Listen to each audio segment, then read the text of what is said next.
A single state can hold the power to sway history, and the outcome of the 2020 election may come down to that. Florida cost Al Gore the presidency in 2000. Rarely has it ever been this close. And Ohio handed a second term to President George W. Bush in 2004. They're called swing states, and this year all eyes are on a handful of them as the country approaches one of the most polarizing elections in its history. The weight they pull highlights a few problems within our system, but before we get into that, let's review the basics.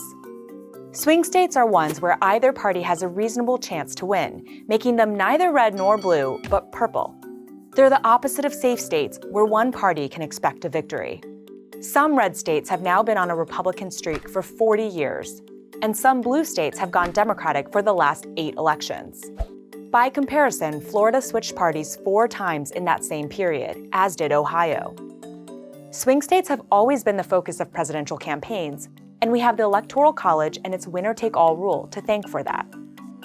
In our Electoral College system, each state is worth a certain number of points. A candidate needs at least 270 of those points, or electoral votes, in order to win the election.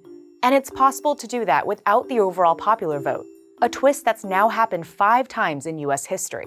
That's because in all but 2 states, the candidate who has more votes automatically gets all of that state's points, regardless of how close the race actually was. For example, even though Donald Trump won the swing state of Pennsylvania in 2016 by less than 1% of the popular vote, he still took home all 20 of the state's electoral votes. Safe states don't fall 100% red or blue either, but they're reliable enough that supporters of the majority party may not even feel the need to cast a ballot. If you do the math, a candidate could become president by taking just the 11 states that have the most electoral votes. Places like Florida, Ohio, and Pennsylvania soak up national attention, not only because they're swing states, but because they're worth a lot of points. Every last vote there becomes crucial, because just one could tip the scale of the election. Hello, Pennsylvania. Candidates have limited time and money, so they'll put most of their resources into battleground states. That means most Americans will have hardly any interactions with candidates before they vote. In 2016, 2/3 of general election campaign events happened in just 6 states, and 94% of events took place in only 12. Heading into the 2020 election, the pattern looks familiar. Right now, there are 10 swing states in play. By the end of August, Biden had spent almost 6 times as much on advertising in those states as he had in red and blue states combined. And President Trump had spent over 3 times as much. Swing states can also disproportionately influence campaign agenda and impact the identities of the 2 parties. As candidates cater to these places, they prioritize the issues that local voters care most about.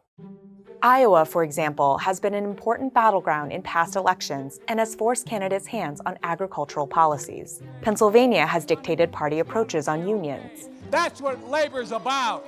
And Ohio has demanded plans for bringing manufacturing jobs back to America. We are going to turn this state into a manufacturing behemoth. We're going to bring your jobs back. We're going to bring your companies back. Sometimes these problems are relevant to the country as a whole, but other times the concerns of safe states can get left behind. The hold that swing states have on our elections is tough to shake.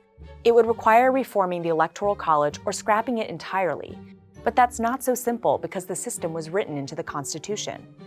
Throughout our nation's history, over 700 proposals have been introduced in Congress to modify or abolish the Electoral College. That's more proposals than on any other subject. None have resulted in a constitutional amendment.